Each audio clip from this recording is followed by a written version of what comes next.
Shalom and welcome to JewishTV.media. Today's topic is Agunah in Jewish law. And I will give a small preamble. Recently there was a whole buzz on internet about a religious couple in the United States when a husband refused to grant supposedly from very respected rabbinic family, refused to grant a get to his wife. I think subsequently he did grant a get, but there was much discussion about it. And Agunah is a legal term in Jewish law about a woman who cannot remarry either because her husband's whereabouts cannot be located, he has disappeared and his death wasn't confirmed, or because she wasn't able to get a get. It's called Agunah, literally like a chained woman.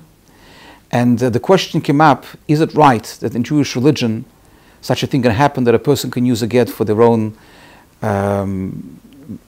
purposes, blackmail, revenge, extortion, and such. So I'd like to explain this in short. It's a very, very interesting and difficult topic. I want to say that in order to understand the question of a get, we have to understand that what is a marriage in Jewish law.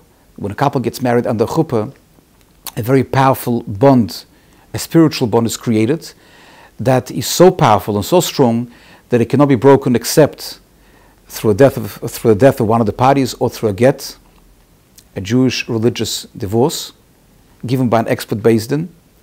And without those two criteria, the marriage is still intact and they're still married. At the same time, we know that sometimes it happens that either of the parties, and by the way, in Sydney we have an equal amount of men who for some reason refuse to give a divorce to wives, and a woman who refused to accept the get from the husbands.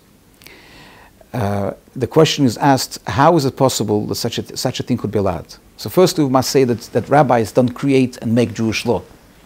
They able to teach, implement it, find leniencies by understanding the intricacies and understanding what is allowed, what is not allowed, but we cannot change the law. And the law is quite strong that without a get, the couple is still married. At the same time, it's very important to understand we cannot blame any institution for some unethical individuals that use the institution for the purposes. For example, you can have teachers and parents who sometimes use their power in a very unethical way. It doesn't in any way undermine the institution of parenthood or school systems. It means that in every single system you can sometimes have people who abuse the system.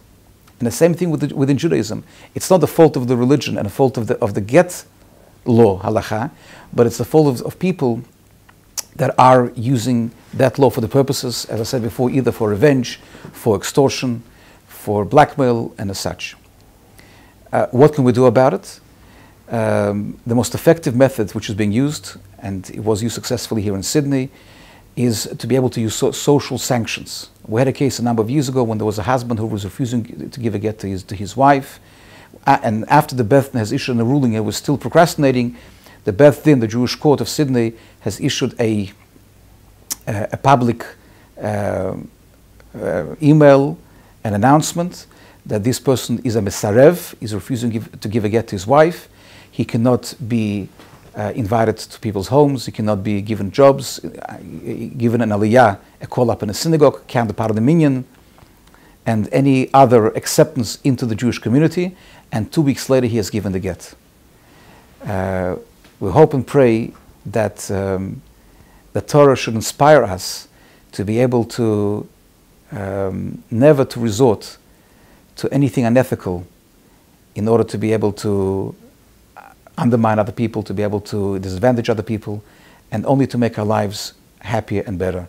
Thank you very much. Have a very good day, and we'll see you later on JewishTV.media.